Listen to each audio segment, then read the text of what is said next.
Hey, I'm Max and today I'll show you how I made a game in the latest GMTK game jam. If you don't know, the GMTK game jam is the biggest game jam and it happens every year. 3 days before the start of the jam, I was thinking about how I could prepare for it. So I was looking at why I failed in my past jam and I searched for common points and winners. I found that almost all the winners had a play in browser mode or very small download sizes.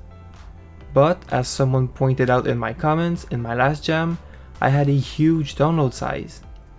And that's because most people use Unity and I use Unreal Engine. So I decided to learn how to use Unity in 3D in the last 3 days I had before the start of the jam. I made a few random projects to get used to how things work again, because I haven't used Unity in a while and I never used it for 3D, and I tested out some settings for the browser build. I even made a little game like you always see in the annoying mobile game ads, and I made a video about it, so feel free to check it out. Now I was pretty ready to make a game in Unity, so I waited for the theme of the jam to be announced, and it was Roll of the Dice. I started writing down ideas, but I found it very difficult to have a fun idea with a dice, because using a dice in a game kind of implies probability, and probability is usually not very fun. If you do something random and you have no control over how the game plays, then it's not fun. But sadly, I didn't have any better idea, so I went with a turn-based combat game using dice to determine the damage. And I just thought I would have to add something on top of it to make the player have some control over the damage even if he has a bad roll. I added a background map from the asset store, 2 wizards and a dice. I made the dice spin around in the air and land randomly. Then I detected the face that was facing up and displayed it on the UI.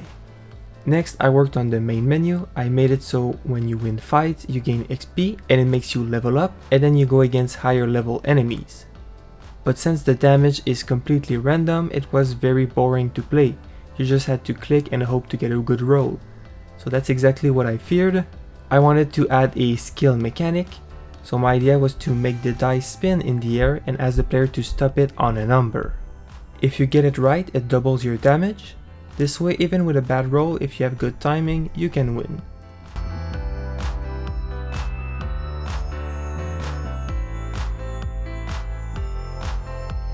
I also wanted to have something to make the player think a little bit, so I added an element for each wizard and made the player stop a dice with elements on it to decide the element of his attack. The element of your attack changed the damage based on the element of the enemy, so for example, using water on a fire wizard was good. Finally, I felt like the game needed more visual juice, so I added text on the screen showing what numbers you got on each step and the multiplier for the element, and then I made an animation where each text went into the middle and then resulted in one big number, which was your damage amount. I only had to fix a few bugs, such as if you spam clicked, you could do like 20 attacks per round, so that was a pretty bad bug, but I managed to fix it. And I also improved the visuals of the element dice and added a display for the element to show which one you're on. Then I was ready to submit the game. I submitted my game a few hours before because I knew many people would do it in the last minute and it would lag out the website, and I was right, the whole site crashed. But since I was a few hours early, I managed to upload mine and also all of my screenshots without any problem.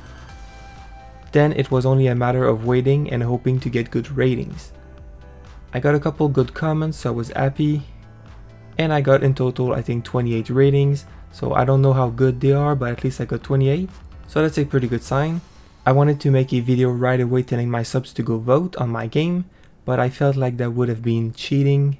So I decided instead to wait for the end of the rating period, so I could show my score in this video, but it turns out they don't show the score until GMTK has made his video announcing the winners. So I guess that's it for this video. I don't even know my rating yet. But hopefully you enjoyed. Subscribe if you like these type of videos.